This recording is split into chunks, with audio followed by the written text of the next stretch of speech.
Matt Reeves' Batverse seems to be running full steam ahead. Funny thing is, we still don't know where DC Studios co-heads James Gunn and Peter Safran will lead the universe next, but recently, Matt revealed something interesting. The miniseries will set up the sequel. After making a splash at the box office with The Batman, he became one of the most valuable assets at DC Studios. So after the Warner Brothers Discovery merger, the company still negotiated a multi-year contract to ensure that he would stick around. It means that while Gunn and Safran are clearing the house and reorganizing the entire DC universe, he's still developing the Batman sequel and its spin-off projects. You're part of this too.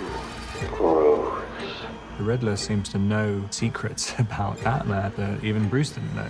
How am I part of this? Oh, you're really not as smart as I thought you were. Take God.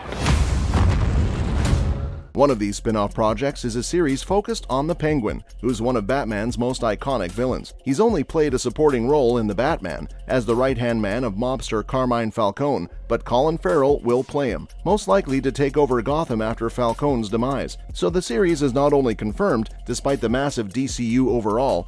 Colin, in that extensive amount of prosthetics, what happened was, we were talking, Mike and I were talking a lot about the idea, and I was talking to Colin about the idea of like characters that were sort of inspirational in terms of it being sort of the gangster side of it, that he's in this sort of mob world and that he's kind of underestimated. He's sort of, in certain ways, he's a little bit of Fredo, in certain ways, just the way that he's sort of struggling in this place to sort of become more. And he's kind of this mixture of someone who people make fun of to a degree, but actually it turns out that under all of that, he's a volcano. Hey, Vincent! We're big fans of hyper-realism. The makeup's very realistic, but also has a magical or surreal element. Our sensibilities really lined up very strongly. He held it over this side and this side and this side, and he was, the shock on his face, he literally could, he said, I can't see any place where it doesn't, wow. You take a character or an actor that we all know.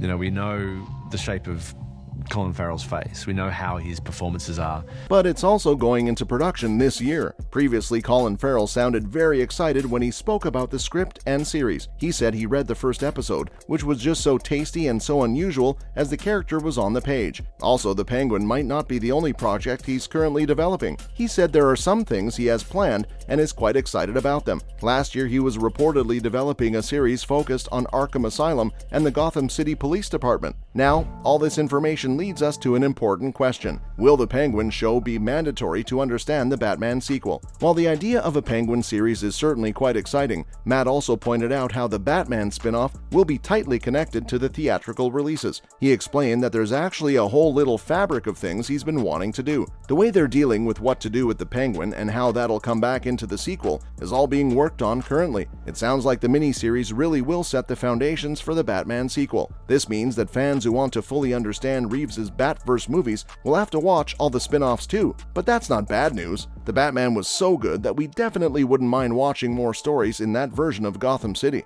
The gorgeous new limited edition Cloverfield 4K Ultra HD Steelbook just arrived on the 17th of January this year. It's now available for purchase at stores and online across the US. There's no release window for the Penguin nor the Batman sequel, but we can expect to know more about it very soon. A lot of viewers are also worried about whether the series will live up to their expectations or not. There's definitely a lot of them who are concerned about whether it'll be good enough or not. But they don't need to worry about anything because Matt's got it all under control. Considering he's a good enough storyteller, the series will turn out to be just fine. One of the reasons why Reeves might be reluctant to unite his universe with the DC universe is because he's in control. Rather than having to worry about what's happening in Metropolis or Central City, he could build his own Gotham cinematic universe. His involvement in everything makes things take longer, but it allows the stories to weave together in quite a brilliant way. Like any great crossover-style narrative, each will work for viewers on its own. Yet, those who have seen the series before seeing the sequel to The Batman will simply have a more engaging experience from the movie. But the the Penguin show almost certainly can't use the Batman character. The rights for him are in a confusing limbo, but every so often Warner Brothers Television can use him for special occasions. However, since Batman's now a public figure in Reeves's Gotham, he can be a background character. Viewers can follow his story through the eyes of Penguin or the Gotham police characters that'll inevitably serve as his foils. The actual plot details may be unrelated entirely. People who watch the show before seeing the Batman 2 will probably just understand that world much more deeply than those who have only seen the films. Ironically, for those who call it the death of cinema, superhero films have actually helped make audiences more sophisticated. They don't just understand that stories can connect things, they actively seek out those stories. Especially in the age of streaming, tying a TV series to a movie franchise isn't a risk, it's just a great opportunity that shareholders used to love. And it's not just shareholders who love this trend. Actors also enjoy the opportunity of playing characters that they've always loved. For Colin Farrell, things seem to have taken a similar route and revealed the reason why he wanted to play the Penguin. The actor went on to explain why he was so eager to further explore the character of the Penguin in the Batman spin-off series. Speaking to Variety, he revealed that while he had no idea this show was in the works, he was itching to explore the mobster's psyche. He thought he wasn't nearly getting to explore the character as much as he wanted to, so it was a pushing factor for him to take up the role again. He also went on to express his gratitude that he was able to play the Penguin, a performance that was positively received by both fans and critics. When asked about where the idea for the spin-off series originated, he explained that he met with the Batman producer Dylan Clark to discuss the idea. Both of them had similar thoughts about it, and then they just came up with this. What's interesting is that any thoughts either of them had about an extended series was to do with Mike Marino's work. He said he thinks there's so much one can do with this character, so it was Minero's work that was truly an inspiration for everyone involved. Mike started sculpting, and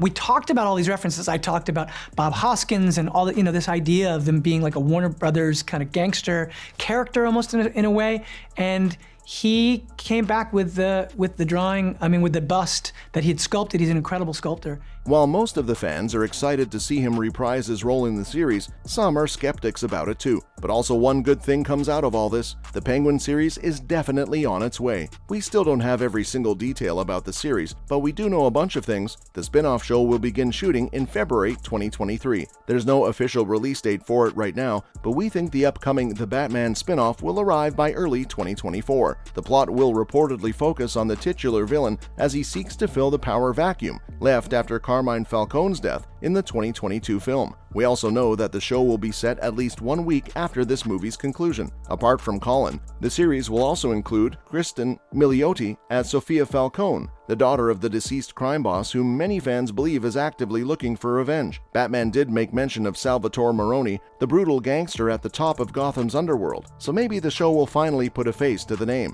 Of course, many of us are wondering whether Robert Pattinson's Bruce Wayne will make an appearance in the series. It's very much possible that he may cameo in the show. Something else that recently came to our attention is that the show will likely be 6 or 8 hours long. Though Matt's busy prepping the Batman's sequel movie, Colin has assured fans he's all over it. Let's hope it ends up exceeding our expectations and is worth the wait. So there you have it. That's how the Penguin series will tie into the Batman sequel. We'll see you in our next video. Thank you so much for watching. Goodbye.